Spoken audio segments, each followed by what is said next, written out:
Welcome to the Penny Bloom Podcast. Ain't another place that has got more bombast. Romp past your mom, dad's listening to Tomcats. Talking everything that make you sad. We don't want that. We're here to make you smile. Put your mind at ease. Peace, love, and bloom, and always praise Keanu Reeves. This what we about. Get some weed now. We'll talk until we can't no more, and then we peacing out. Alright, let's go. Penny Bloom Podcast. It's the Penny Bloom Podcast. Penny Bloom Podcast. It's the Penny Bloom Podcast. Penny Bloom Podcast. Penny Bloom Podcast. Hello, everybody, and welcome in to the Penny Bloom Podcast. Today, we continue our comic book movie journey through film. And I am so very excited as on the docket today, we begin the MCU with Iron Man. It was released on May 2nd, 2008.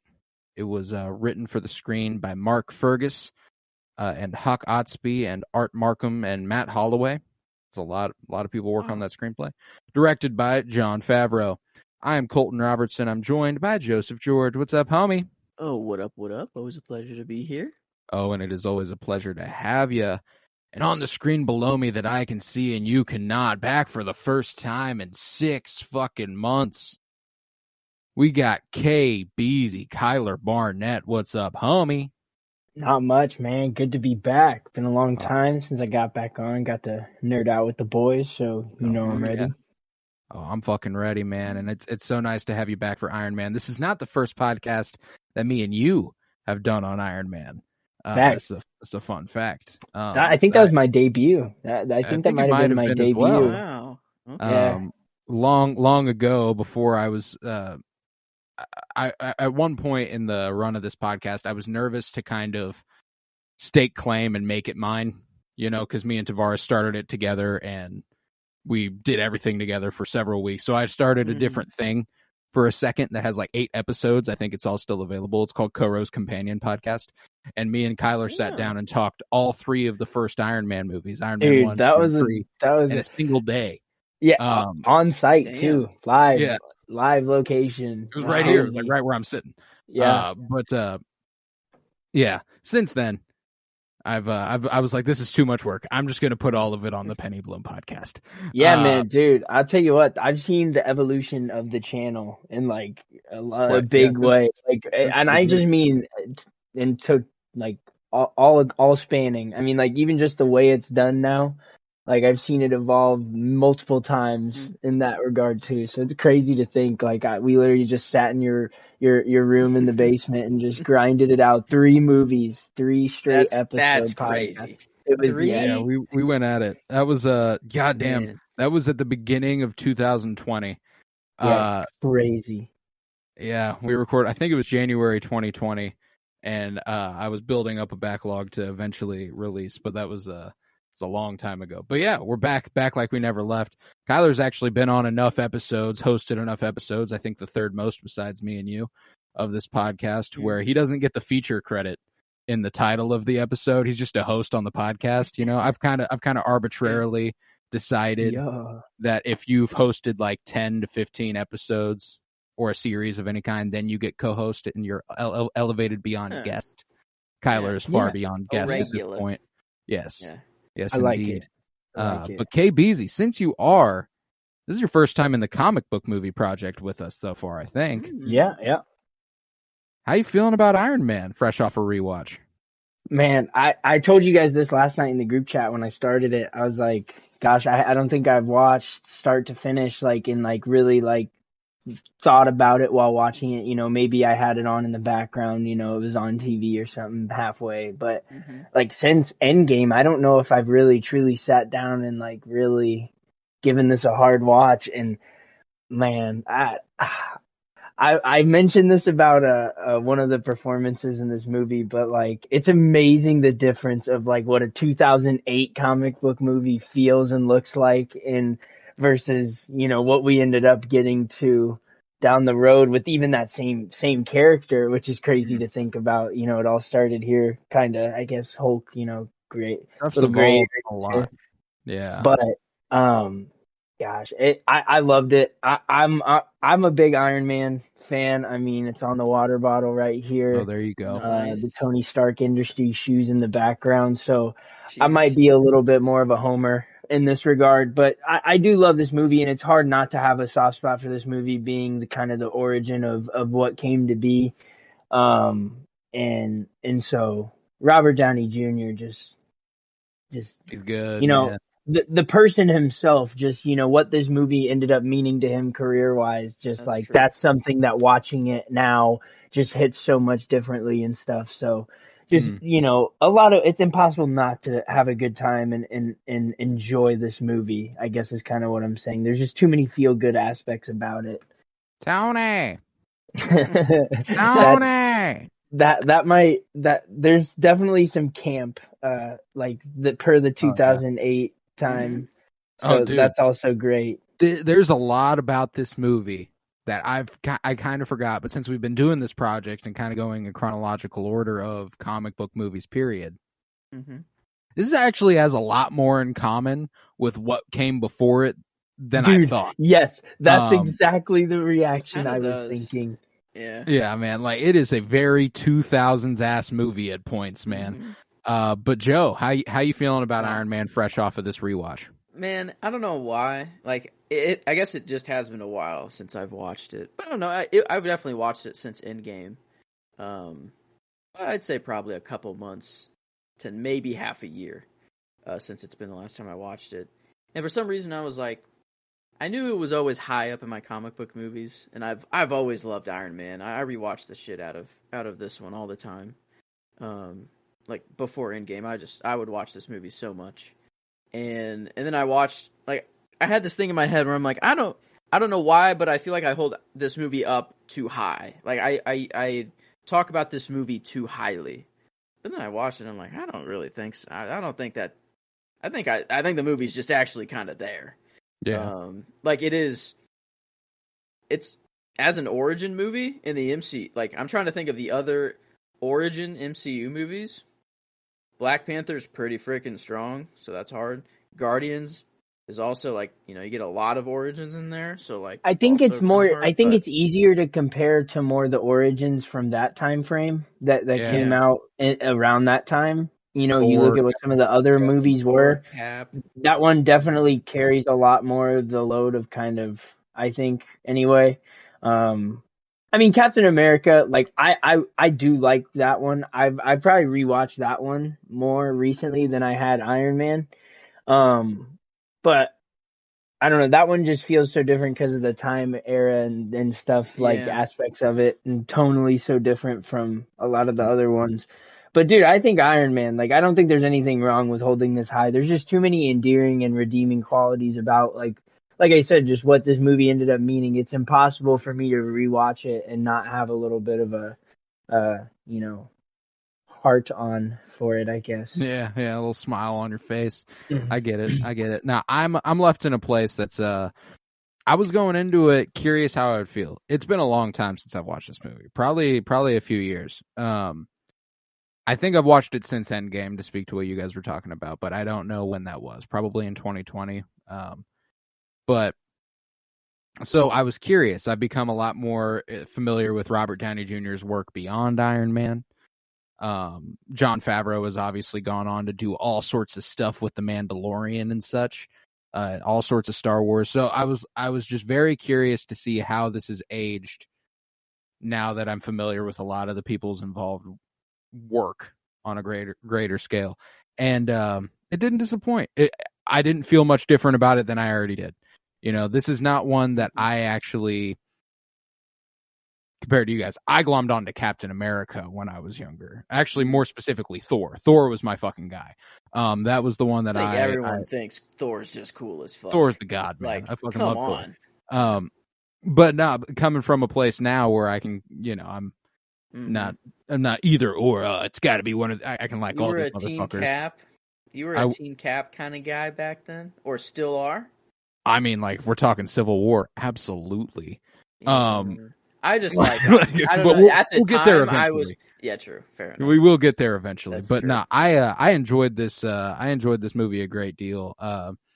I thought Robert Downey Jr., it's fascinating to see, you know, like Oppenheimer came out a few months ago and he was fantastic in that.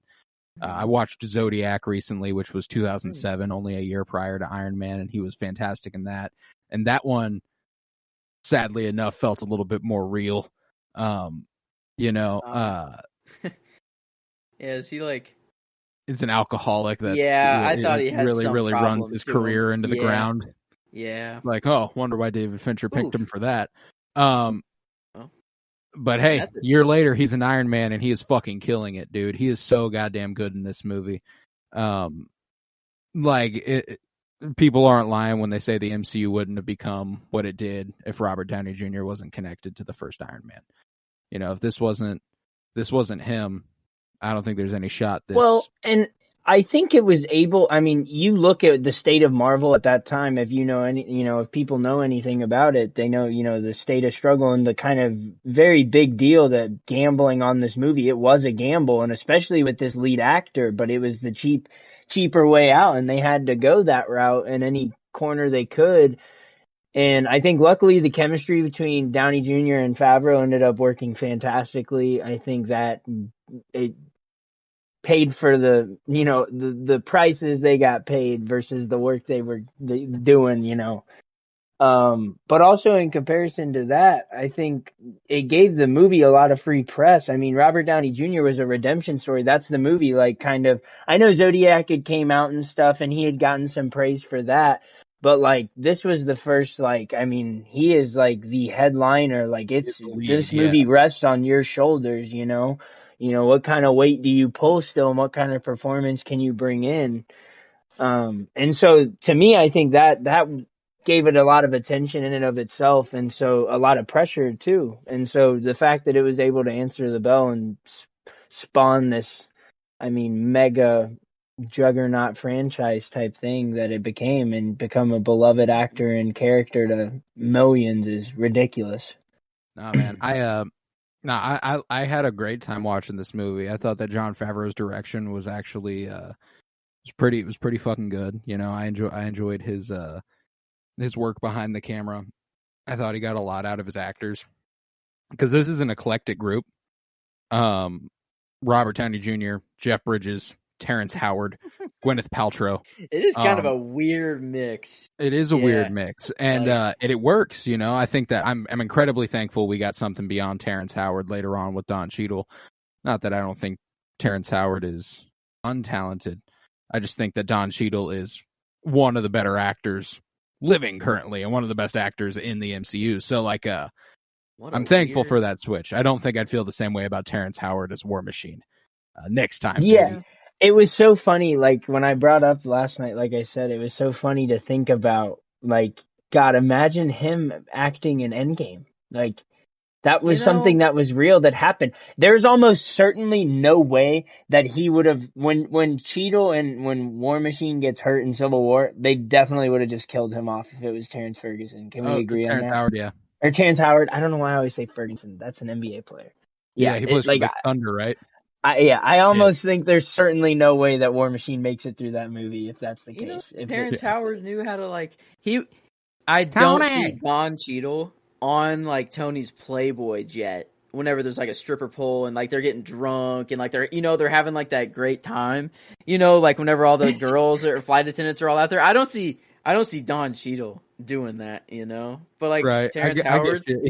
Terrence Howard had his vein at his time, yeah. Don Cheadle's the more by-the-book War Machine, but Terrence Howard's the more, like, he'll let some stuff slide, you know? Time out, are we saying Uncle Don don't know how to get down? I'm confused. He knows how to get down, yes. He does. I mean... it's weird because, like, that moment would just be played diffently is all. If the sacrifice is that, fine, because I can't imagine an Endgame Terrence Howard sitting there talking about what if we just it doesn't work. Snuck up on like baby Thanos and you know it doesn't work. You're right. It doesn't. It'd have to be so different.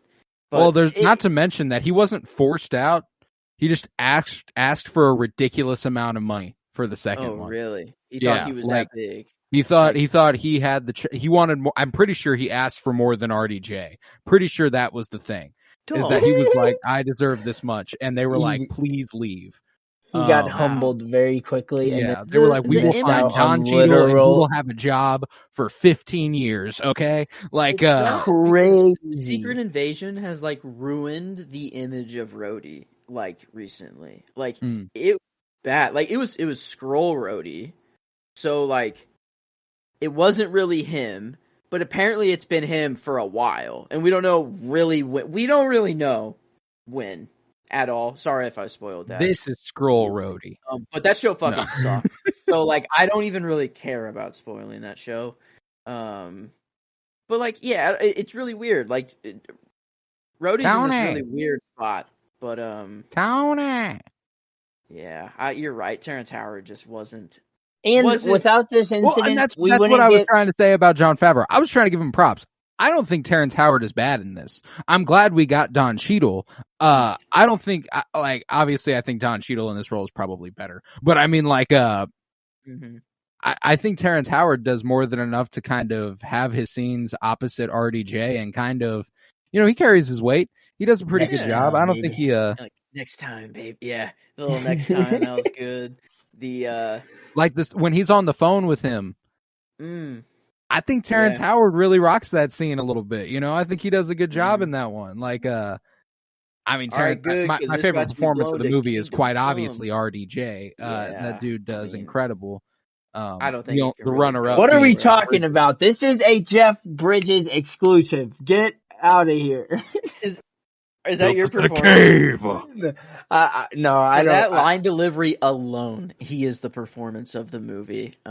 No, I think it's RDJ. Like, I mean, come on. I don't know. One of my favorite images that I'd completely forgotten is him pulling up on that Segway with a cigar in his mouth. He pulls up to Rhodey. He just like zooms up on it and he steps off and hands him the Segway. And it's like, this fucking douchebag. Like, I don't know why it's so funny that Jeff Bridges he is smoking a cigar is just getting around on a Segway. Double dealing weapons dealer, evil motherfucker kind of guy in this movie. And that kind of guy rides that version of a Segway. I don't like he just rides a Segway. Like that's in character. It's just expressing the duality of man. It's simple. Yeah, okay? There you go. Sometimes a dude who's dealing arms under the table has to have a little whimsy.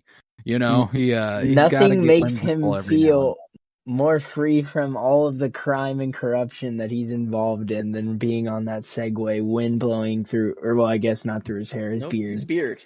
His beard, though. He could probably feel it through the beard. That's just like your opinion, man. No, man, I love Jeff Bridges in this movie, though. He is very, very good in it. And, that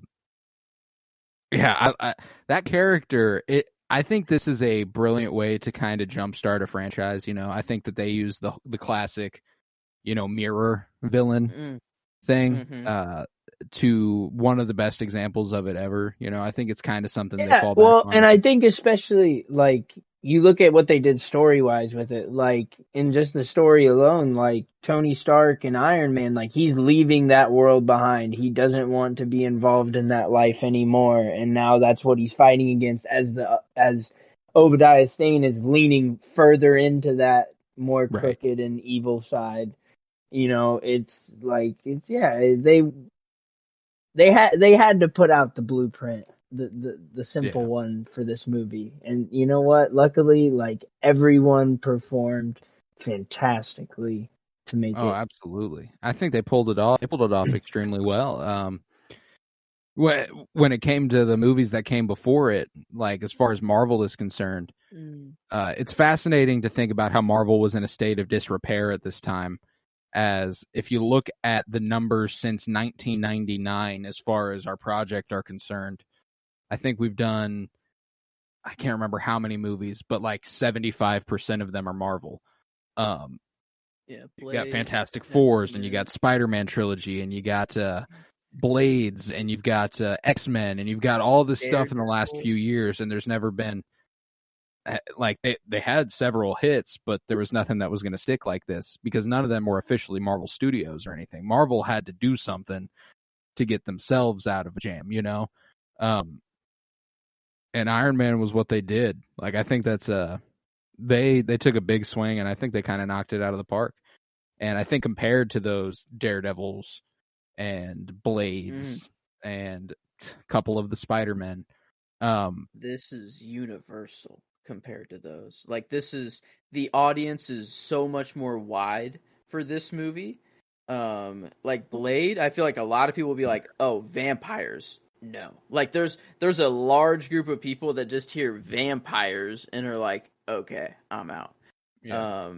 And Well- then I don't know. I feel like there's just a lot of, like, Iron Man is just, I feel like it's a dad movie to all hell. Like, I feel like dads just love Iron Man. It's like one of the only Marvel MCU movies that most dads have seen. If I had to guess. Yeah. It's just, I don't know, it's very universal. It's like, it's not that out there that someone could build an exosuit, and like the Iron Man suit isn't that far out of an idea, rather than a half-breed vampire that kills other vampires, or Right. And like A blind X-Men, lawyer like who actual superpowers, you know. Yeah.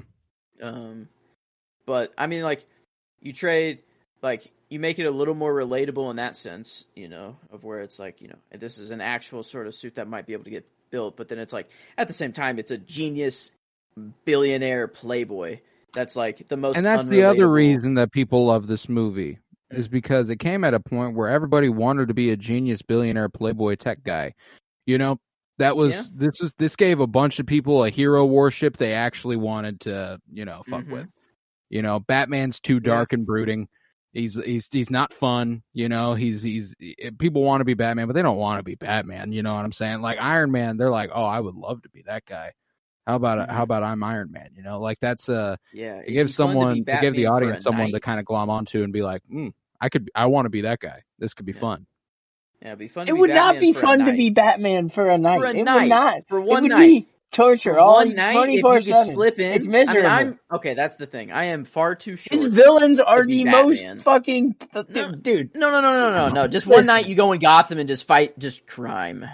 You know, just like in Arkham, the games, you're just flying around, you're just beating Just up crime. random No, like dudes. big villains, dude. Because like dealing with Joker sounds like hell. I'm too fucking anxious and worked up easily. That shit would that'd be mental peril. Joker's having a good time for a night. Like I'm basically taking the Batmobile for a spin. I might jump off of a building with that cape and see how far I can fly. You know, That's fair. That's a good. I would have to do. I'm all the tests. definitely like throwing the batarang, but That's what I'm saying. It would be fun to be Batman for a night, so that you can go back and you don't have to I live guess that lifestyle. I'm 'cause just lifestyle saying, sucks. the minute Joker shows up, I'm out. I'm tapping out. Yeah, I'm out. exactly. But like, I could be Iron Man for life. Like, I could take all the downsides of his life and be okay with it. Newsflash, buddy, you can't do it for life, but you can do it for a little while. Like, he lives a good life. He has a wife and a child. He solves the theory of time travel, and then he goes in an utter sacrifice for the universe, for half of the universe. I would go that. I you know what? I think I could go that way. If it was to save half of the universe, I'm okay. I'm okay with that. Myself. Speaking of which, it's crazy, like, talking about his life, it's crazy that these actors, like, the same way that Terrence Howard, you know, bowed out after the first movie, and it would have been crazy to see him in Endgame, wouldn't have seemed like that doesn't even seem right now. Secret Wars, like, baby.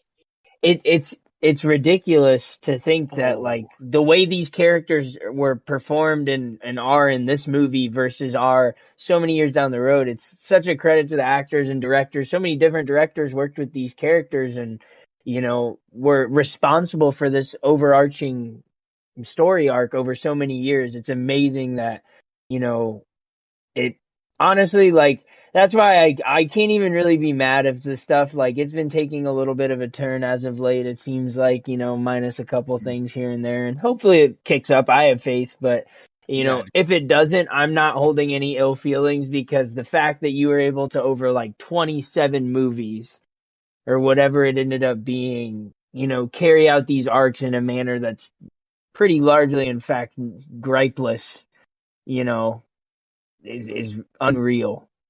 Yeah, I think that they do overall, all in all, they do a good job with RDJ and his evolution, and I think that's in large credit to RDJ himself. You know, like the way that he plays, he plays the guy. You know, I think it's funny the kind of things that you have to do with superhero movies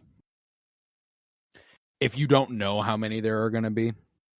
You know, like when it came to like the Dark Knight trilogy, they were like very, very confident there was going to be a next one in like every single movie. You know what I'm saying? Like they were like, yep, Joker at the end of the Batman Begins. They're like, he's coming. At the end of the Dark Knight, Batman's on the run. What happens next? You know, like they just keep doing that sort of thing.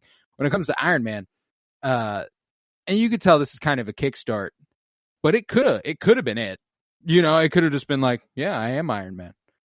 And like you'd have been kind of like, oh man, I would have liked a second movie, but like he's realized himself, he's got Pepper in his corner, he's got all this stuff. So like something they do with the Iron Man trilogy, say for maybe Iron Man 2, is they make all of them feel like they could be the last one. Specifically Iron Man 3, I think they thought that was going to be it. And then Age of Ultron, they were like, he's back on his bullshit. But yeah, that's true. I just forget that part. But that's the thing, is that it's the business of movie making. You know, you don't know if you're going to have a next one, and I think it's fair to go ahead and wrap up a story, and that's why a giant universe like this can never be without its flaws. You know, there's always going to be examples of shit like that, and because who knows how many things we got teased in Phase 4 that will never see the light of day again. You know, I'd be willing to bet money we never see Harry Styles again. Yep, I've been wondering about that. I haven't even seen anybody talk about it, which usually with stuff like that, people are like, oh my gosh, guys, 2 years ago and 7 months, we saw Harry Styles at the end of Star Fox. What's going to happen next? Like, nobody gives a fuck what happens. A fucking celestial body that was cooking inside of Earth in the ocean, hanging out, like, and no one's talking about that either. You know, like, there's so. I many think that's where things got a little too big for the common fans' britches. Like they were like, "Yeah, you lost me there." Like, you know, how every franchise, like if they go for has that one turning point where it's like, yeah, I'm not gonna really care deeply about this specific part of the films. Like this doesn't gravitate me as enough, and I think that's something. No, it's I think that they're trying to find a new direction. They're throwing shit at the wall, seeing what sticks, and hopefully they decide to limit it down and go with certain stuff. But like that's what works so well about these first few movies in the MCU, and specifically the Iron Man movies. You know, like it isn't grand in scope. This is a very, very narrow, focused MCU movie where Tony faces off with the guy who betrayed him for control of his company. That's the entire thing, you know. Yep. And him just like dealing with if weapons is really like what he wants to be doing, even in the first place. Like he's kind of like just always done this because that's how it is, and he's just having fun, and he's a genius. Peace, kid. I love peace. We gotta have a job without peace. Yeah, but then you know when he's out in the real world and he actually sees what's going on, he's like, yeah, all right. I can actually think for myself maybe at right now. Well, and I love that like a lot of the character evolution that takes place with Tony Stark over the course of many movies, kind of a lot of like similar arc happens in this movie in a smaller scope. Like the reporter that he wasn't really given the time of day or any meaningful answers to, and really just wanted, you know, to sleep with, which, you know, whatever ultimately happened. I'd like to show you. Yeah, but how do you like your eggs? But by the end of it, she's, you know, barraging him with these same questions, and they start kind of showing him the pictures, and he takes literal action. And, you know, acts on the things that he didn't like that she was showing him. And it's like, he wouldn't have cared otherwise before. I mean, so little things like that. It's, you know, that's what he stood Pepper up for. They were having like a moment about to kiss, and then Pepper, you know, I need some air. You know, they went up, and then Pepper's like, go get me a drink. And then he never went back up because that reporter came up and was like, look at what's happening in this town. And he literally, like, it's not like he went directly there. He went back to his house and stared at the TV while he was like screw driving his like arm blaster. Good ass. So shot, he didn't like immediately go and like, you know, go kill him. He was home, so he really stood Pepper up, like, Yeah, for it's real. true. Like, That's funny. Yeah, I don't know. I guess that was the only thing on his mind, though. Fair enough. Like, he's like, damn, my weapons are still like going to these people that captured me. You know, One thing that is fair. interesting. Someone made a point a couple weeks back. That I saw. It was on Twitter. I wish I could give this person credit. It's something that I'd never really thought about as it relates to Batman Begins. And Batman Begins is 3 years earlier than this movie. Mm. So its handling of stuff in the Middle East can be, it's a little less timely than it would have been in Batman Begins. You know what I'm saying? Someone said that the switch to make Ra's al Ghul actually a white guy is kind of genius in 2005. Or else we would have, or else we'd look back on it and be like, damn, he was really, like, they were really hometowning it on this one. You know? This one, there's a little bit of a weird feeling I get. You know, I know it's the 10 Rings and they are a terrorist organization and they're illegally buying arms and stuff. There's a little bit of a weird feeling to get when you watch Iron Man just carpet bomb a town in the Middle East. You know, like it's a little odd at points. Because I mean, like, there's something. What I do love about this movie, and another thing I love about this movie that is fascinating is, I know people say this for a lot of films. This exact movie would not be made today. You know what I'm saying? It came at a time it had to come at, or else it wouldn't have happened. And I love when that sort of thing happens. You know, like, we are not in a place where anyone at the age range that this is targeted to is going to love, wow, I love the playboy tech billionaire guy. You know, we live in a time where people like our age-ish go, fuck this guy. What makes him think he can do all this shit? But in 2008, it was like, oh, this guy's kind of dope. You know, and like, I think it's so fascinating to see how times evolve like that. And now we're in a place where we can look back at it and go, fuck yeah. You know, I mean, like, I wanted to be Tony Stark so bad. Mm-hmm. Like, oh my god, dude, I wanted everything that Tony had. I like his lab, his like basement. Oh, if I could have one thing, I mean, maybe the suit. That'd probably be the one thing. If I could have one thing that Tony has, probably the suit. Right. But like number 2 is that basement.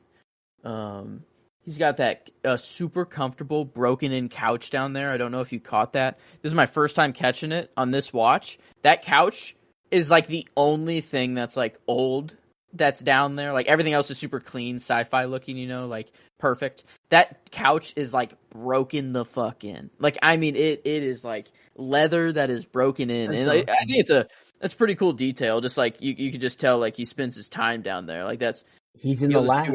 Quite like, literally, he is in the lab. Bro's in the lab. And I don't know, I want that basement. I could have anything that Tony Stark has. It's a life-changing friendship with Ho Yinsen. Oh man, you want to go through that? I don't want to go through that. I do want to be friends with Ho Yinsen, though. You know, I want a life-changing friendship with Ho Yinsen, even if it's. What about an EXO? What the fuck? The ultimate, that is the ultimate, like, intervention moment of all MCU. The credits roll if Ho Yinsen does not intervene. If Ho Yinsen isn't present, everything ends. It's all over. Credits end. It's the 10-minute, 15-minute He's coming movie. back for Secret Wars. Ho Yinsen back. And his family. Dude, who's going to even recognize him? I mean, his family, hopefully, they're still around, but I'm just saying. I mean, good to have him back, I guess, in some capacity, but it's not like Tony Stark's around to see him and be like, oh my god! You know, there's nothing happening. Yeah. Man. Well, Avengers, hell or high water. And we go to heaven and we literally see every dead person in the MCU. Yeah, they're just chilling. Yeah, we just go to Avengers heaven. Who's the one Avenger that most likely went to hell? Go. Tony Stark. Yeah. Yeah. I mean, I know he did a lot of good at the end. Maybe that is more than enough to make up for it. I don't know. Half the universe versus what he may have killed. I don't know. Over the course of several years. I feel like at some half point, the universe is pretty big, though. It's a lot. It's a That's lot like- of. that's more huge. than trillions. Yeah, like it's. Yeah. Dude, I that's think pretty like at huge. some point you have to be in the green enough to clear the Right. there's gotta Let's be. see. I feel like Hawkeye's I'm not going to saying hell, regular Hawkeye. people could That Ronan achieve arc? this. Doomed. Ronan I'm arc? not saying regular people can achieve this ratio or anything. Once you kill one person, that's too many. It's over. Bucky. If you're a Dude. regular person. But if you somehow manage to save half the universe, I wouldn't say go kill people after that, but if you killed some people before that, I think you're good. You've earned is what I'm yourself some getting at. leeway. After I that, just you want know? to I want to make it clear that like if you're you can't just go saving you don't have the opportunity to save half the universe, so don't go killing Not with that anybody. attitude. Not with that. We could figure it out. Yeah. We could save half the universe if we needed to. There might be a day that comes up. Oh, Hopefully not. The real but- question is if over time, what if you create something that maybe in your lifetime doesn't save half the universe, but after you die, what if you start in hell, but can you get promoted, called up to the big leagues Hey, per it se? turns out your influence was so profound in a positive way that we can now go ahead and transport you up to the big guy. Go ahead, hop in the escalator, and you'll get taken up the stairway to heaven. Damn. I think that's exactly how it works. Okay, good. God, Mm-hmm. Yeah. real No, science, but specific research. Deep Iron Bring it Man in. 1 conversation. See what this movie gets you to Do you talk see how about. profound the impact of Tony Stark and it's Robert immense. Downey It's Jr.? immense. I'm curious. What's your favorite scene in this movie, Kyler? Dude, I had a really tough time with this because there are a lot of moments that just like when you rewatch it, it's kind of like you talked about how that movie can only could have only really been made back then. Mm. Like it's the same way that some of these shots, like those, you can only feel that way about what you're seeing, like from something from that time or like from that era of Marvel and stuff. And so it was really tough. Gosh. I mean, the suit ups you never seen anything that looked so cool. Nobody's suit up on, in man. any movie ever looked as cool. Visual as effects that. are nuts. I mean, Yeah. especially when you think about how botched some suit ups had been in recent memory. Like, you're talking about was it the George Clooney bat nipple? Like, wasn't that within, that was within like 8 years of that movie. 11. Yeah, it was 10 years. It was 11 years before. Oh, okay. But I mean, like that one was good.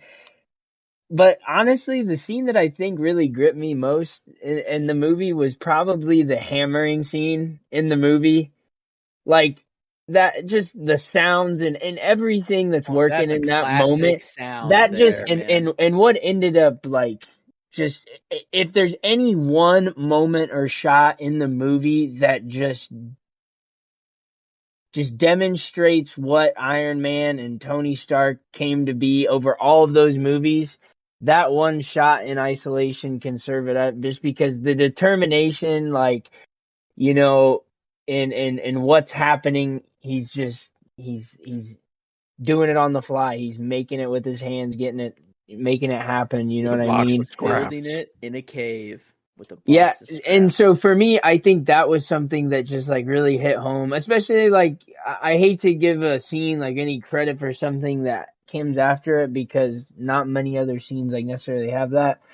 But I mean, especially when the end credits of Endgame with that same sound and stuff, and Mhm. the memories that evoked for me and stuff, like that scene just hits hard, and like I said, Dude, him he escaping the looks cave. he looks shredded as fuck. He looks like a hero. He looks like the guy that you just, as soon as you saw that, you could have literally turned your TV on and that scene be the one thing that first thing you see, and you're like, hey, that's the hero. That's the guy I'm supposed to root for. That's true. And it's like that hits you. And it's like, I don't know, that So, just I just I the think whole I really like montage that. of the ship being built is really the key for you. Him building the Mark. Yeah, I mean, Is just that the Mark specifically, 1 or is that the Mark yeah, 0?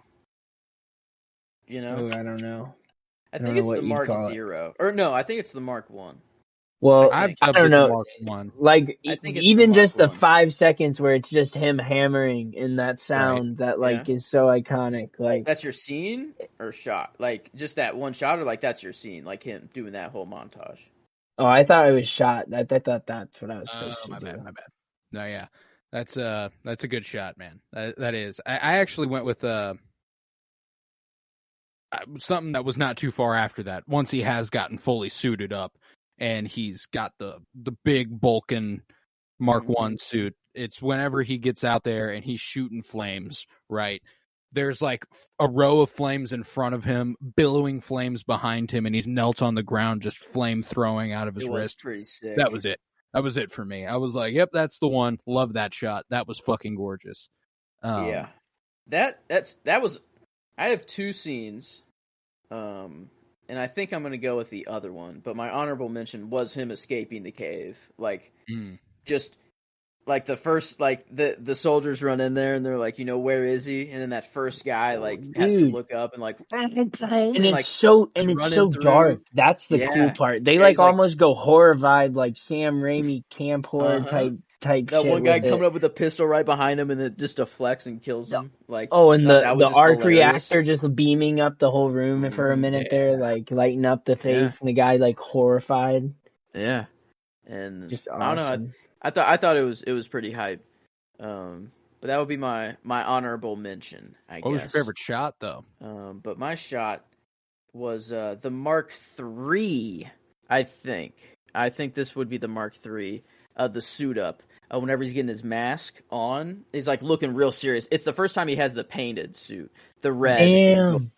Damn. Whenever it's like he's, he just went through the whole suit up, the super slow mo, like it looks badass, like he's getting suited up, and then it like the helmet comes on, and he's got his mean mug on, and then dude, I literally had that as like my backup for shot too. That's crazy because I said the same exact thing you said. I said like it's about to pop down in the Scores building. It's about to pop down and see it for the first time. But meantime, his face just looks so determined and like rugged. Yeah, he's like, he's ready to go fucking blow up those weapons, dude. He was ready. I mean, awesome. you gotta be in some kind of mood before a war mission, Like he took it upon himself to just go into an active military zone. I mean, I guess it was his weapons, like if there's any other guy that I'd want doing it, it's probably Tony with an Iron Man suit, Right. Like I don't know. I think this is pretty clean and yeah, I don't know if anybody else like militarily would feel the same, but yeah, I get what you're saying. That's true. I mean, probably not. But like, here's the thing: is if they go in there with an a jet and carpet bomb it, there's a lot of civilian deaths. Tony went in there and his guns, he was like, oh, civilian, dodge all them. Everyone else fucking dead. Like that's clean. Early influence on the Whistling Birds, by the way. Shout out to Jon Favreau. That's 100%. That's awesome. You can see it. Yeah, you can totally see it in hindsight, like looking at it. Yeah. Oh yeah. But no, and then the little itty bitty, like blowing up the tank. It doesn't blow up at first, but that was another shot. That was almost there. Yeah, he's like whenever he's walking away from the explosion, he knows. Yeah. He knows it's about to explode. That's so. I mean, come on, dude. Dude, I feel like every kid at that time, like, definitely had like probably contributed at least 100 times that clip on YouTube. Just like watching him walk away. Cool guys don't watch explosions. Oh, 100%. Like they blow things up and walk away. I'm not really like the patriotic, like fucking America kind of guy. But like. Man, this movie makes me feel American as fuck. No, I don't care. I mean, like, walking away from any explosion would be tough. Like, it doesn't matter. Like, you don't have to be bombing somebody. You don't have to be patriotic. Like, that's dude, true. my apartment was blowing up. I mean, at least I could go viral. Imagine you see a TikTok of me. Yeah, just walking up the street with my apartment blowing up in the background. Just hope someone saw it. Hope someone, some bystander saw you walk. I'd go viral. I'd definitely run like 20 feet down the street, set up a camera, run back, and then walk away towards it. Like a. Mm-hmm. Yeah, that'd be fire. Simple. Well, so we got him making the Mark I. We got the Mark I surrounded by flames, and then a Mark III helmet. That's pretty sick. We got all the good suits. Collection there. We just need Mark II in there somewhere. This one's a pretty fruitful This one's a pretty fruitful category. Mm. Kyler, what's your favorite line in the movie? Dude, man, this one was so Tony.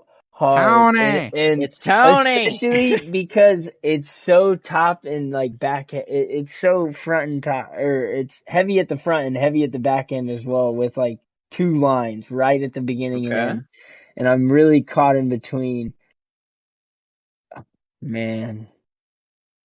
I mean, just the line delivery of itself, I can't do it, and I have the, I guess, like, right to be the first one, I guess, so I don't feel bad, but just the whole delivery, this is, like, when it really became defined, I guess, like, Tony Stark, the synergy of Tony Stark, Iron Man with Robert Downey Jr., just, I'm not the hero type, clearly, you know, large list of character defects, mistakes, many of them public, truth is, I am Iron Man, you know, just like, and then boom, it just, you can't, it's hard. I really like, I'd be out of a job without peace, just because with that line, like, you can trace that all the way to the end almost, with just like, he was constantly intertwined with that word peace, and constantly working around that and trying to find his own. It literally took him perishing to finally find it. But I can't not go with that line. That's just Good. that's probably one of the first times where Tough.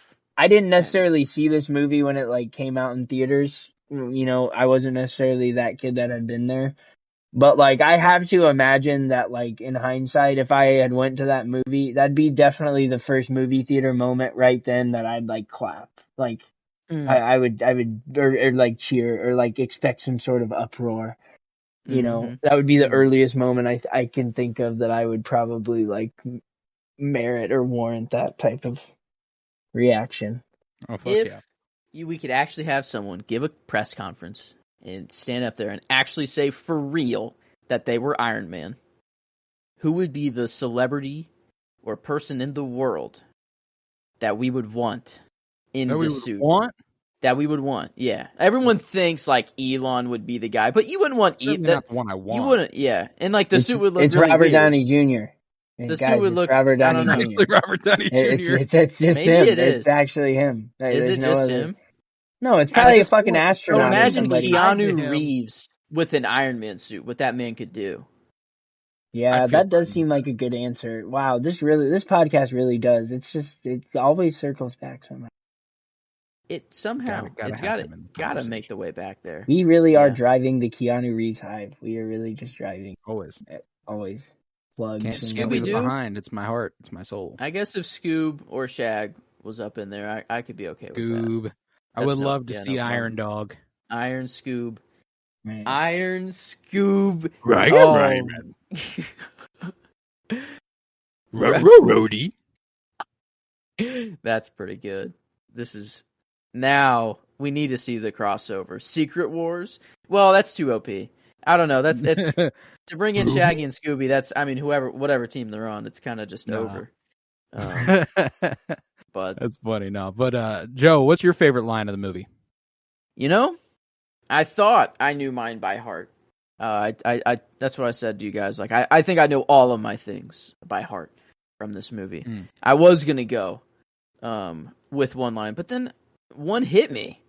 The moment, I've always kind of known it, but like the line, it was really like this. It was really nice character development that was seen with Tony. It was whenever Pepper comes back after he goes over to that village and kills all the people, and Pepper's like, dude, I can't do this anymore. Yeah, like die. I'm like, yeah, I can't be a part of it. You're gonna die. And then Tony's like, like, no, come on. Like, really, I just, like, I haven't done anything in my life, and like now when I start fighting for it, whatever, now you're gonna leave. And she was like, yeah, you're gonna die, and I can't be a part of it. But then Tony says, I shouldn't be alive unless it was for a reason. And I'm not crazy, Pepper. I just finally know what I have to do, and I know in my heart that it's right. And then that's what gets Pepper to be like, all right, I'm taking this flash drive. I'm going back in. Like, yeah, it was like, I was like, oh man, like what a moment, like what a cute little moment there. And Tony, like, he slowly was getting to that line. Like, that was the thing. Like, he was like, that's what he was saying the whole time, that it was like, he knows in his heart that it's right and that's what he has to do. But like, before he was like, you know, you've always wanted me to take action on my weapons or like whatever, and I'm finally doing it. But then like, and then he's like finally vulnerable enough to be like, I know in my heart that it's right. And I'm not doing this for anybody else. I'm doing it for me. Like, he had to do it. You know, he went a little crazy mode. He was like, all there is the next mission. That's all I know. He went kind of a little crazy there for a little bit. No, but I love the way that the only way that he can really get Pepper to buy into what he's saying is by speaking with more conviction than he's ever spoken with to her probably ever. That was all it took. Just him speaking very, very passionately and urgently about something. And he breaks on the word heart as well, because she gifted him the proof that Tony Stark has a heart. And he goes like, I know in my heart. Where that comes back around. Like, yeah, he know, like, oh, dude, yeah. Oh, no.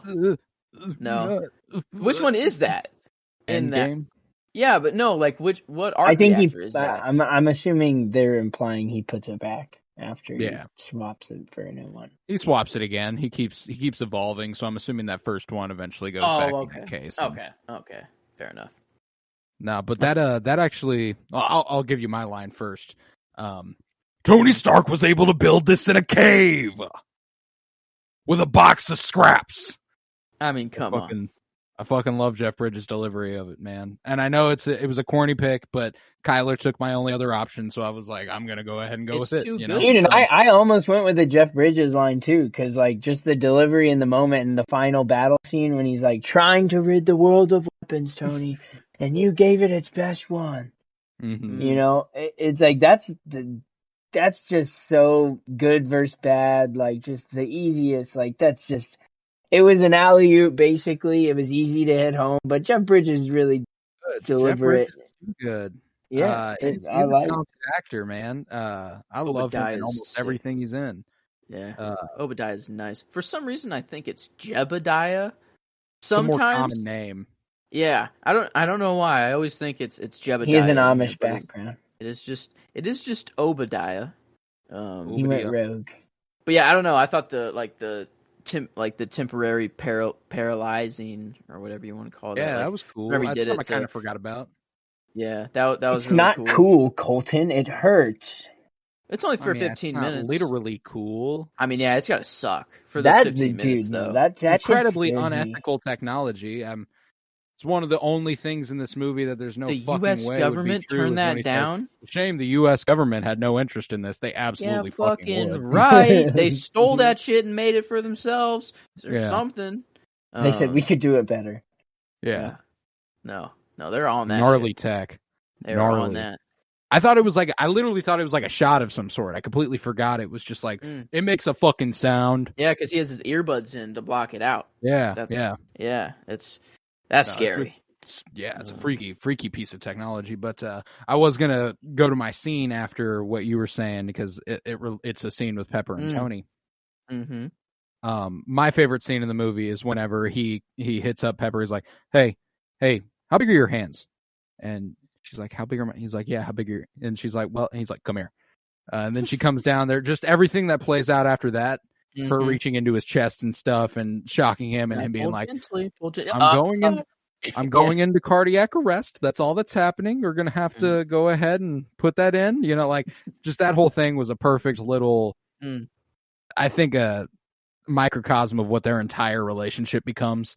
And it kind of, it's kind of the heart of these Iron Man movies and the heart of his journey, I think, is, you know, finding a way to express to her that she's all he has. You know? While constantly operating at a place of functional dysfunction. Yeah.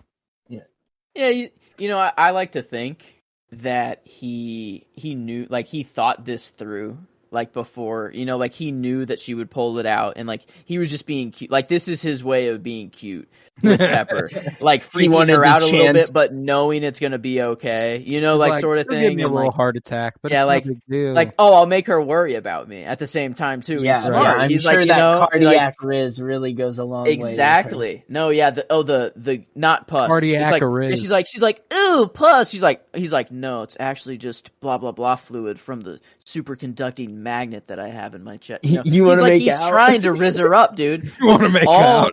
Yeah, this is literally all just. Actually, that's him not trying to rizz pus. her You up. want to kiss? Yeah, but no, it was pretty good. I don't know, because then at the end there, he's like, "You're all I have." I don't know. He got like really serious, like at the end, like really real. But no, that was pretty. You know, Pepper just being like, "Never, Never.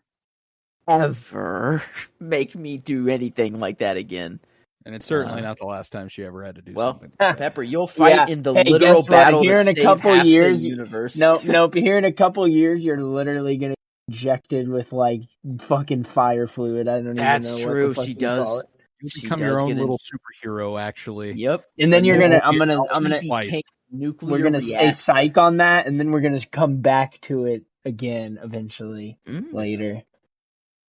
I respect Gwyneth Paltrow immensely for her absolute refusal to do anything more than she had to for these movies, man. Goop. Hey, She she was almost like- had a line though, you know, in this actually. Like I love the that she taking has out like the no trash recollection line. of actually making any of the Marvel movies. Really, it seems like Mm-mm. doesn't she? Is it true though? I feel like I've seen she might have a memory issue or something like that. I don't know. I'm not sure. I I've don't know never if read that's true. anything like I don't want to be insensitive. Is the only reason why I say that. I So, see. but Huh. there's literally like clips of her talking about like I wasn't in that movie. She's Huh. talking about I think Homecoming. She's like I'm not in that movie, and Jon Favreau's like yes you were. You're like it's at the end, you know. Remember, Is we're she gonna at the introduce end? Spider-Man. Oh, Yeah. that's She does have okay. a form of amnesia. That's interesting. Oh. Okay, so she does. Okay, so Yeah. Well, according to the Fact City, I can't find it anywhere else. sounds reliable. Fact City. Female first. Gwyneth Paltrow suffers memory loss since becoming a mother. Interesting. I'm not sure. Dang. Can't really back it up with any substantial source, I don't think. But, yeah, no, that's. Potentially. I remember that happening to her, being like, "No, I'm not in that movie."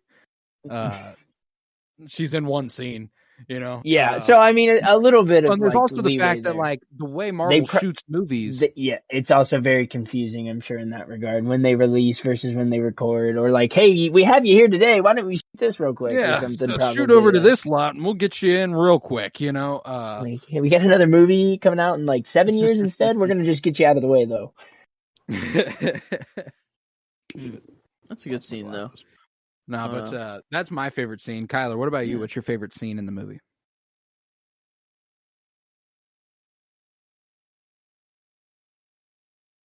Yeah, I really like the. I'm really a sucker for that first suit up in the cave, man. I guess because I know somebody else already hit this one, but the darkness. I have this like, just the darkness and you know everything they did in that moment, and you really don't know what is about to happen either. Like it's hard to tell what the functions of the suit really are and how it's gonna operate. You know. So it's pretty. I really like that scene, but otherwise, the red and gold suit up. The first time you see that entire suit is ridiculous. It's hard not to be a sucker for either of those two scenes because I mean, just my goodness, that red and gold. It's just Give it a little hot rod red. Yes, yeah. that will make it more subtle. Yeah, but hey, it's gold, like because it's actually like gold, some gold alloy with like titanium or something like that.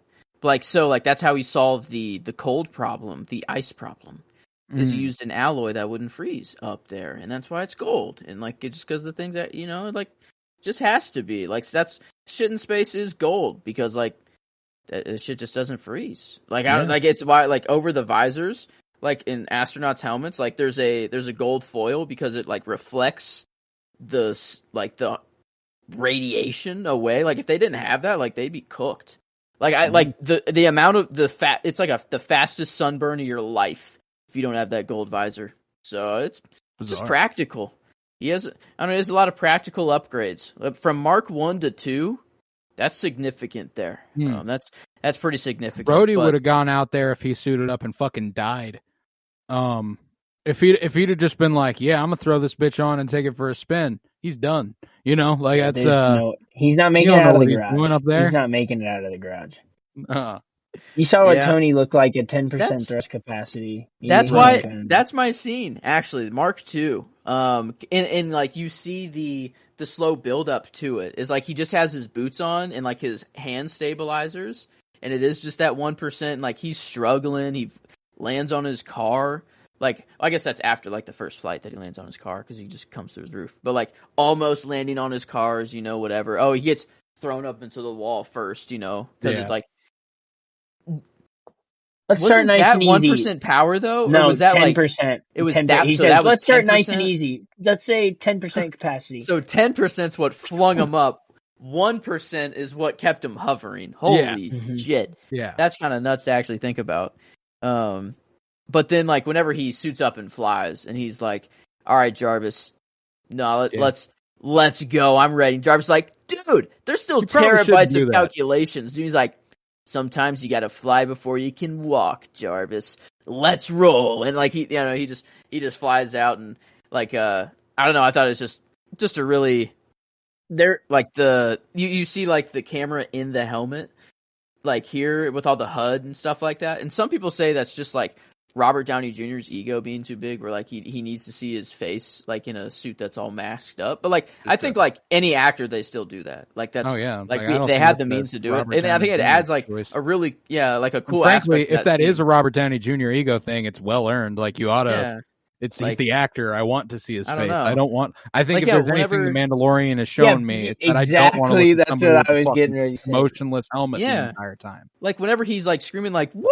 Or like like doing all that, like, and you see him doing it, like you're kind of like, oh damn, like how cool would that be? Like I don't know. That's all I'm thinking. Like during the scene when he's flying around, is like, oh my god, like just to be able to just fly around the city like this, or just go anywhere. Well, there's no way for you as a viewer to feel like maybe understand what it would feel like to be inside the suit unless you see what the guy inside the suit would, is feeling like. Well, not to mention that practically, I think personally, there are only a few examples of it that actually work beyond Peter Quill, Black Panther, a little bit. The nanotech helmets, I'd prefer this to nanotech helmets. I like when you take your helmet off.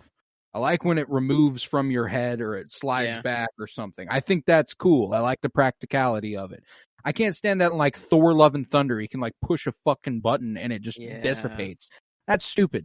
That's dumb. Let's go ahead and get something practical in there. And that's why I like the idea of them doing this instead of being like, and with Iron Man, it does make sense later on to just push a button because his technology evolves that way to the point where he'd be able to do that. But the uses of it later on, I do not love. So that's all in all. I'd prefer this to that. I'd like to see someone in their helmet like this, as opposed to anything else. I love this movie though. I thought that it aged better than I thought it did. He does go on some war rampages, that's for sure. Hey man, he's taking out a terrorist organization that are taking innocent people hostage. That's what I was gonna say. They work around it for sure. Yeah. Whenever he punches through the wall and he's like, "He's all yours," and he dumps like the top. And they also towed the line where they didn't make him like white saviory, which was dope. They were like, "I'll let you handle this shit." Like I'm gonna come through. Idea who's in there? Yeah, because it's also a personal vendetta for him. It's not like. It's not just, I've got to save these people. There's a war in the Middle East. I got to go do something about it. It's he's like, I got to stop these motherfuckers. He's like, my weapons are literally fueling this war. I'm going to go destroy my weapons. And he, I mean, kind of, they had guns pointed at civilians. So like, fair game. They had it coming, like. There was a moment earlier in the movie that I did want to give a little credit to, because I don't think it merited being my favorite scene or anything, but it was a very touching moment. Especially like Yinsen doesn't I mean, obviously make it very deep into the movie, but it's very obvious Mm. kind of the impact he made on Tony and the importance to Tony. Tony wakes up and he's kind of panicked or whatever, and he tells Tony, "Relax, I have steady hands, and that's why you're alive." And I just love in like that moment, and then with everything that ensues afterwards, they don't even introduce each other until like they're literally suiting up right before Yinsen Yeah. dies, and I love that. That makes Mhm. so much sense for those two because what you see of them is they are both so just like jump into action and like focused on the task at hand and entrenched and engulfed in Mhm. whatever they are doing that like they didn't even stop to think about that, but they were still building a relationship that whole time, even if they didn't like formally introduce like, "Hey, I'm Tony, by the way." Like they literally, it was moments before Jensen died, he finally learned his name, but they had clearly already bonded and created such a Oh yeah. relationship. And it's clear that they were both very similar in how they kind of go about their, I guess, business or whatever. And it was so interesting to see that kind of dynamic, I guess, because that's the only way that that character really does have the impact he has in such little screen time. Oh yeah, hugely formative on Tony's character as well. Like the whole like, do you have a family that you're going back to? He's like, yeah, I'll see them when it's over. What about you? And he's like, no. You know, like what he A ends man up who having has is that everything. family. Yeah. Yeah, he ends Or up like, having that family, and he ends yeah. up chasing exactly what Ho Yinsen had, you know, and kind of Mhm. I Don't waste it. That was his last words. mm-hmm. Like, don't waste your life. And Tony, like, from that moment on, he went outside and torched and killed 30 people right then. Like, you know, like that was like a freaking Yeah, what's battle Iron Man's cry. body count in this movie? This man was Jensen's, on a fucking yeah, murderer it was a rampage, pep bro. talk for you know, just to continue on a murder rampage. No, Jensen almost got the character. I'm not gonna Close. lie. But I think it's kind of like performance, and it's kind of just undeniable for this movie. It's Like Tony, man. you want, like, in a origin superhero movie, you want the performance and character to be the titular character. Like Mm-hmm. that is on it. Like that's an ideal thing. I think in a movie where I don't think it quite goes that way, I think that is still good. I could say maybe The Dark Knight. Like maybe there's like the villains carry more weight, but a movie where like I'm trying to think of like a movie where it wasn't the titular character and it was bad. Like it hurt the movie because of it. And we were like holding on to someone else instead of the titular character. I But mean, Batman '89 is a good example of that. You think about Joker more than you think about Okay. Batman, I think, when you think about that Yeah. movie. Daredevil, there's a little bit of love to go around in that movie. There's Okay. not necessarily a standout. But this one, no. I think this one's kind of undeniable. This one Yeah, is, he's definitely my performance he's and both. character, man. Yeah. The journey he goes on over the course of this movie is one of the best single movie arcs in the entire MCU, you know, like to have the wherewithal, even fucking 40 minutes into this movie, to be like, yeah, actually, I've already developed since the beginning of this movie. Now I've just got to back it up with actions instead of words, basically. You know, he went up there and was like, yeah, we're done. We're done doing weapons. That's it, you know? Like, that's a huge leap in character development for a character you don't even really know that well yet. Yep. Because it's exactly what you want. Like, the weapons Especially manufacturing one side of who's things. portrayed to be a little bit more like, I mean, arrogant, money hungry, money grubbing seeming and like they're egotistical. yeah, exactly. Especially like, no, for sure. Like it's an immediate like, and this affects him the way you would think it would. You know, him being like, he watches a Stark missile land at his feet at the beginning, you know, and then he watches. They ask him to build the Jericho, and he sees that they have his weapons and stuff. So he's like, "Yeah, no, I'm fucking done. That's it." You know. And then it's his one night reporter stand that gives him the information that his weapons are still being used, and then that's what makes him go on a war rampage. Yeah, that. Yeah, no, that. Yeah, it all stems back to that. Yeah, poor Pepper. You know, and then Tony like tries to. He's like at the end of the movie. He's like, "You remember that night though that we had together? That was so special. Like, you remember that moment? Like that. You don't ever think about that night." And then Pepper's like, "Oh, the night in which you literally didn't come back to me and just left me on that roof all alone. And he's like, "Oh shit, okay." Yeah, Fair he's like, enough. yeah, we fair remember that enough, night Pepper. differently. Yeah, fair enough, Pepper. But I'd say the excuse is somewhat valid. I'd say so. Yeah, quite the it's big more distraction to come his way. Yeah. I'd say it's valid. You know, you go down to get a drink, and then someone's like, "Ooh, there's a terrorist organization using your weapons to take over a whole city." You kind of forget what you were doing before. You know. Yeah.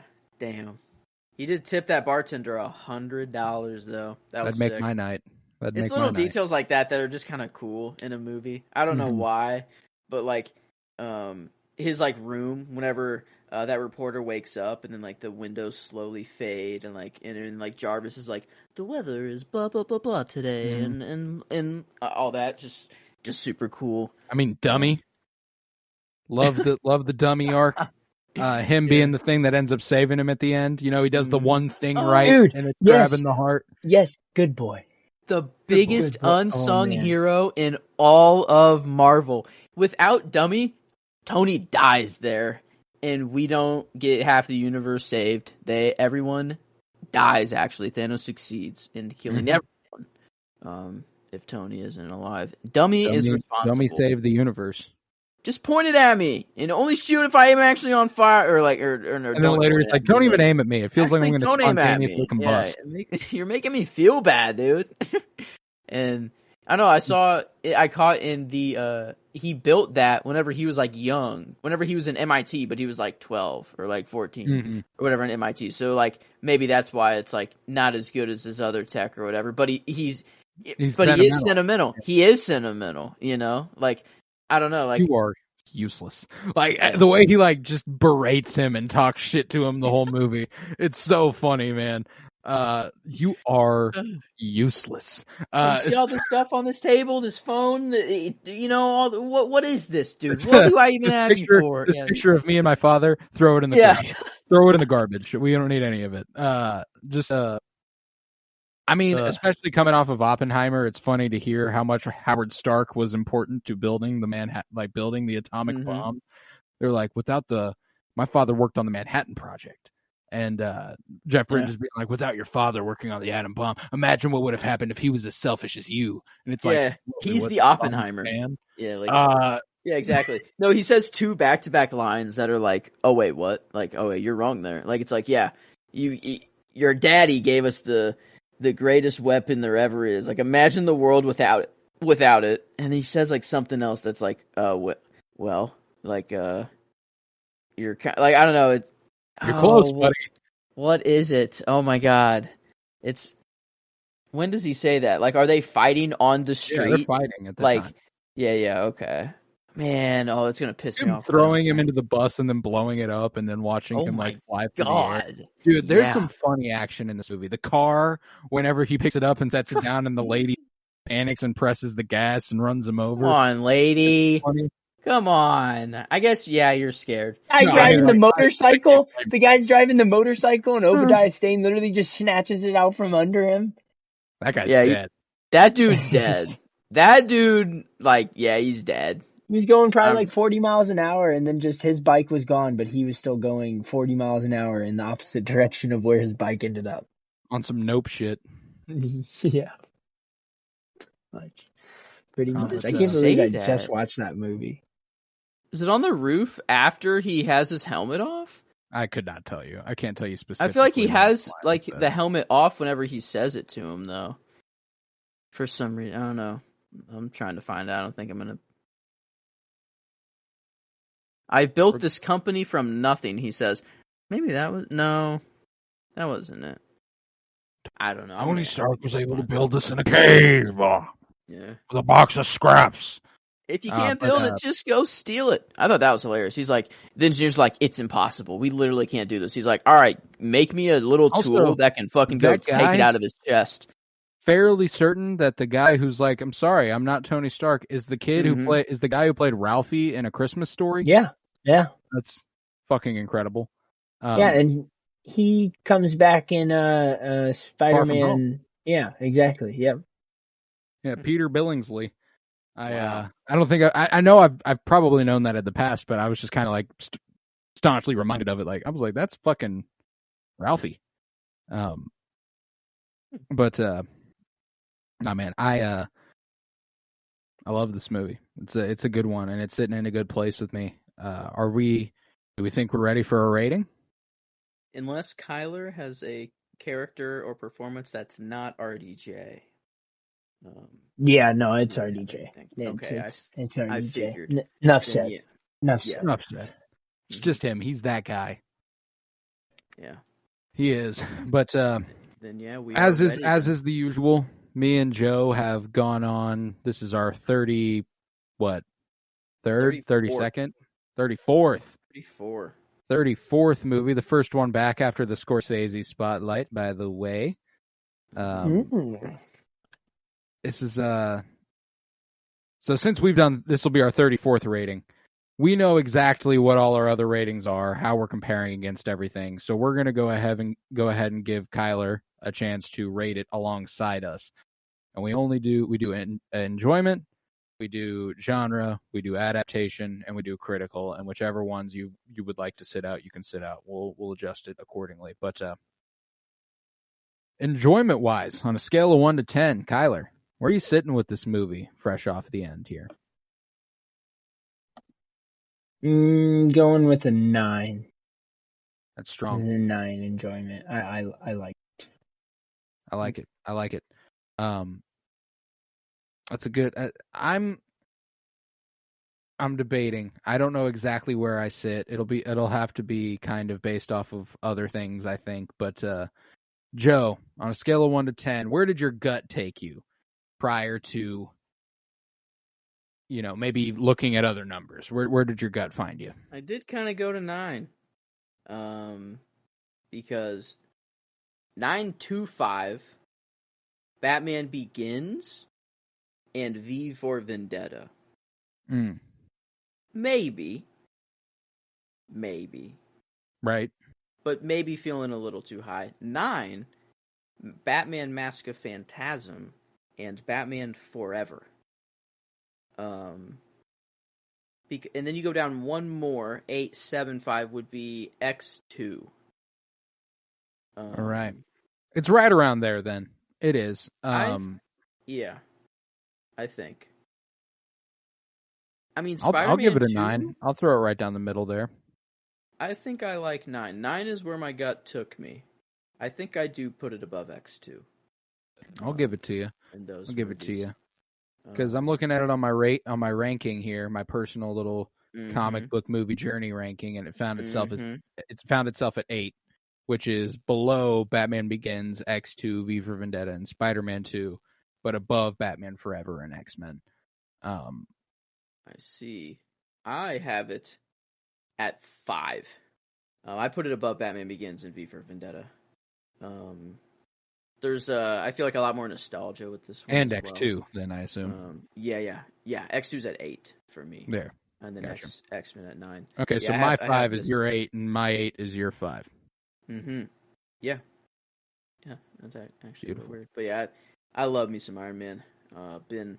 Been on Team Iron Man for, I don't know. I was always just on like Iron Man's side, even if he has the weaker side in Civil War. And I don't know, that's a whole complicated mess that's going on there. It is. But it's incredibly theoretical, and in practice, we don't think we'll ever see that. But but I just remember regardless. always being on the Iron Man side of everything. Like I love the character. I love Robert Downey Jr. I love watching this movie. I will watch this. This will be a MCU movie that I revisit throughout my life. Like, that's for sure.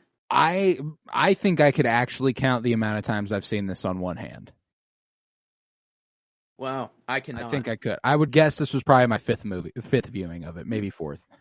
Okay. Probably fifth though. So it's not one that I come back to a lot, and it probably won't be one I come back to a lot in the future. But I do appreciate the sort of trajectory it sent us on. Thereafter, I like. This is one of those ones that I like for the effect it had more than I like the movie itself. So I'll give it 9 for that reason. But Kyler, as an action adventure movie here. How you feeling about this one on a scale of 10? A scale of 1 to 10. The genre. Oh, it's not like a superhero / comic book movie. It's like action superheroes kind of adventure. implied with this one. It's like because Okay. they're all superhero movies, but yeah, superhero. I was gonna put it at action I was gonna put it at an 8. As far as like for the genre, I think that's where it probably fits in. It's a extremely well done like origin movie, which origin movies increasingly, especially nowadays, get bungled more times than they get done correctly. Overwhelmingly, it seems to be the trend. And even just over time. So I think that's probably like an 8. I think that's where it fits for me as far as that goes. I think there's a lot of room. I think there's plenty of movies that are between 8.25 and 10 that are above it. I think that's about. I dig that. I'm not too far off from that. That's kind of where my gut took me. I think it's a solidly well-made action adventure movie, but it's nothing that.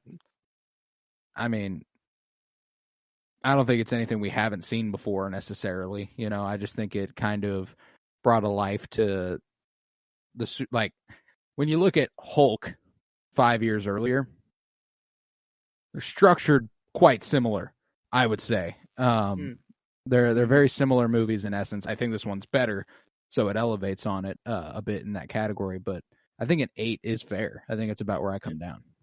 That's Blade, Batman 89, X2 are our 8s. Yeah, I think it fits in there. Put it above Batman and Robin and X-Men, but below Batman Returns, Spider-Man 3, V for Vendetta, Batman Begins. Yeah, I think it's a good place to have it. I think 8 is good. Yeah, okay. And Kyler, if you'd like, I don't know how much Iron Man you've read. Can you give it an adaptation rating, or you think you're gonna have to skip that one? Nah, I'd be reaching. That's out of my realm a little bit. I get you. No big deal there. I've read a little Iron Man, not a ton of Iron Man. It's kind of in the same vein as some of the like Ghost Rider, where I'm more familiar with the character than I've read the character. And they do a pretty stand-up job here. It's nothing. There's a deeper element they could have gone into. Tony Stark in the comics does struggle with alcoholism, and they didn't deal with that at all. There's a little bit more beyond just this, and I do think all in all they got the spirit of the character pretty down pat though. I don't think you can deny that, and I think they got the spirit of the team around them.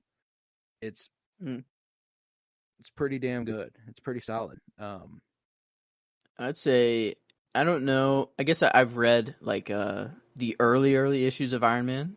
I think like maybe like 2 issues, and that like the first 2, that was probably it. But I wonder if like after this movie, if they start writing him more like RDJ, or like if he's written like RDJ now. Well, something today.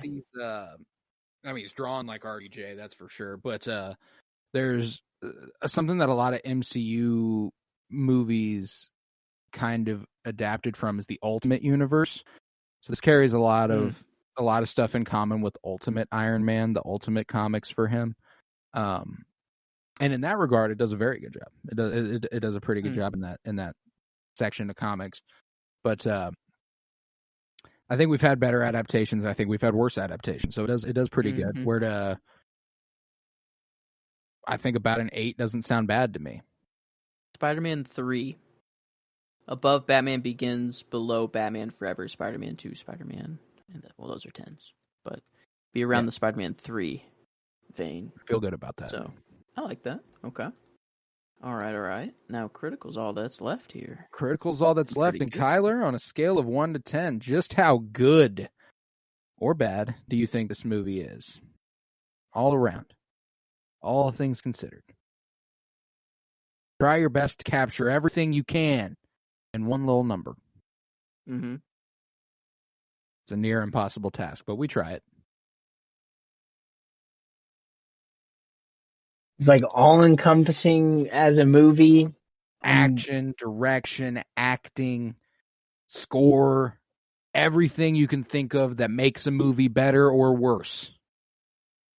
Try to remove enjoyment from it. Although that, it's important. If you enjoy a movie, I think it makes it a little better. But I would say like 7.75. Probably not quite an 8, but as close as you can get. all right, that's In my about where opinion. I am. And that gives your rating an 83%. That's the Kyler rating, an 83, which is strong. It's a strong rating for the 7th on our list. On our rankings so far. That'd be about that's about where I have it landing. But yeah, critically, how you feeling about it, Joe? How you feeling about it? I mean, 7.75 maybe. Sounds pretty on the money for me. Yeah. It's above Batman 89, but below X-Men and Spider-Man 2. Is it below X-Men and Spider-Man 2? I think so. I think, yeah, I don't think like it's quite as good as either of those. The writing's good. The love between Pepper and Tony. I thought it was handled all right, but I think it could have been a little bit deeper at points and like a more meaningful throughout the movie. I think. I don't know. I think they wrote Obadiah's story pretty well. I think that's what kind of separates it from X-Men and Spider-Man 2, though, is that Obadiah Stane is just not as compelling a villain as Magneto or Doc Ock. That's true. Yeah. Pretty standard run-of-the-mill stuff with Obadiah Stane, even though Jeff Bridges, I think he elevates the material quite a bit. The acting's incredible. The score is very, very, very good. But I think a 7.75 is fair. I think Kyler was cooking over there. Yeah, I think he was pretty on the money. That would be an 8.19 for us, which is 7th, a 7th place for us as well. Only 1% lower than Kyler's got there. Wow, yeah, just above Batman Forever and X2. I feel good about that. That's fine with me. Yeah, but below V for Vendetta, Batman Begins, Spider-Man 2, Mask of Phantasm, Spider-Man, and Superman. We were incredibly loving of Batman Forever. Love Batman Forever. It was a fun movie. It's a fun fucking movie. Fun, yeah. That's about it. Yeah, all right. But yeah. 82%. Got a 7.9 on IMDb, so we're a little nicer than that. Rotten Tomatoes, I'm not sure about, but I have it pulled up Joe here. will be here in a second. 94% critically, and 91 audience. God damn. So yeah, the people love Iron Man. The people were in. It got. I mean, there's a reason this sparked the universe. Yeah. We have the benefit of hindsight, sort of. I mean, I see RDJ. I think Iron Man. Like that dude just kind of is Iron Man forever. Tell me you don't see Louis Strauss? No. You don't see Louis Strauss? No, I do see RDJ. He never even apologized. He doesn't even feel bad about Japan. Hiroshima. I love his deliveries in Oppenheimer. He's too fucking good in it. Oh my god, that's okay. I was like, it didn't click for. I'm like, wait, who is this? I'm like, is this a previous live action old Iron Man movie? And what did he say to Albert Einstein? No. I see. No, this is where Tony goes if he doesn't die. Yeah, this is where he goes past becomes Yeah, he's like, I'll go into politics. I can't fly the suit anymore. I'm too old. He runs the AEC and stuff. Yeah. Traveled. He just time traveled back. Yeah, I guess he figured it out so he could. My friends Bobby and Al and all the good old boys. Mm-hmm. But nah, man, that's a good place to leave this one. And Kyler, you are more than welcome back for the future Iron Man movies and more. Mm-hmm. In fact, anything really. You stake your claim. You got it. You kind of cool on here. I like this flexibility. Yes, you're in whenever you want, pretty much. But I would try to be hopping on here and there when I can. Fuck yeah, and we're recording quite a bit in advance for this one and for the future comic book movies. So we got. If there's anything, Iron Man 2 is not far out. Mm-hmm. We'll probably be able to work something out with you too. But yeah, with that, If you would, head to patreon.com/PennyBloomPod, where you'll find over 50 hours of exclusive content. For $3 a month, you can support this podcast financially, which is huge because it costs me money and I don't make any off of it unless it's over there. That's a huge help. Head to Twitter, follow at PennyBloomPod, follow on Instagram at PennyBloomPodcast. Remember to leave a 5-star rate and review wherever you might be listening and to continue downloading. As you all know, we've just concluded our Scorsese director spotlight, and now we are only a couple weeks out from the David Fincher director spotlight. We're doing some stuff in anticipation of The Killer on Netflix starring Michael Fassbender. Here soon, we're going to be covering Fight Club and then The Social Network. Is that next Wednesday? Are we picking that up straight off? That would be Fight Club is next Wednesday. Next Wednesday. Yeah, yep. Yep, we're getting straight into it off of Scorsese, going straight to Fincher, and I'm very, very excited about that. But we will also be continuing our comic book movie journey through film next Friday, as Michael Muehlberger will be back and joining us for The Incredible Hulk, another MCU flick. You know, we made sure to take that pause before the MCU came because now a good 50% of the comic book movies we discussed will be a part of that universe. True. I'm very excited for that. We are also continuing our Winter is Blooming Game of Thrones rewatch. We are not in season 6 yet, I don't believe, but we are nearing the end of season 5. We are. This will be the finale of season 5. Season 5 finale this Monday. And I'm very, very excited about that. Some big things, if you're a Game of Thrones fan, happen there. No spoilers unless you're over there. If you join that, if you go and listen to that podcast, though, do not listen to that if you have not watched Game of Thrones, unless you just do not give a fuck. Please spoil the shit out of that. That would suck. To listen to that episode. Dude, I think I'm gonna start watching it. Is that can I just like decide right now and say that? Is that like possible, or am I just gonna be crushed when I do that? Dude, No, I mean, you should do it. Like I'm saying, like, is it unrealistic to say right now, like, hey, I'll go pick it up maybe tonight and like watch an episode or something? If you pick up Thrones tonight, you might watch 2 or 3 tonight. Okay, that's where my money's at. It just keeps building too. I mean, I know. The further you get in, here's the thing: I have been so like uninterested in the past, and when all of this happened, I don't know anything. Hey, all I'm saying is if you do go and watch it, do not listen to our pod until you finish the show. Until you have watched the show in its entirety, you do not check out our podcast. Winter is Blooming is for the seasoned Thrones fan. For someone who has watched the show once, maybe twice or 3 times. No, you've only need to have seen it once in order to talk about it or listen to us talk about it. But it's a lot of fun. I'm enjoying the shit out of doing that. It's a nice little respite from movies every once in a while, turning on a little hour-long Thrones episode and hopping on and talking about it with Joe, and that's been a ton of fun. We just surpassed a year, or we're about to. This Monday, crazy. I think, will be like the 1 year of doing Winter is Blooming. It's nuts. 52 episodes. Yeah. 50. We've taken 2 weeks off. That's true. That is true. Maybe a third. We haven't decided on that yet.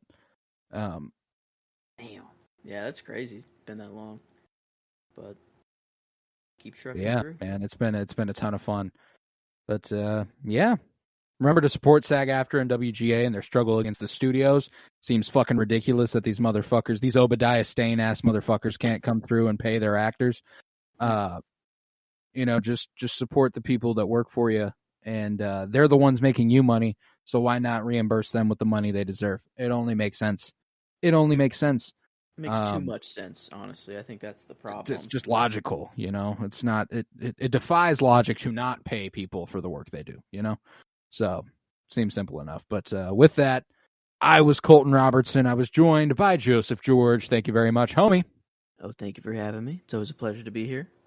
Oh, and it's always a pleasure to have you. And on the screen below me that I can see and you cannot, thank you very much, KBZ Kyler Barnett.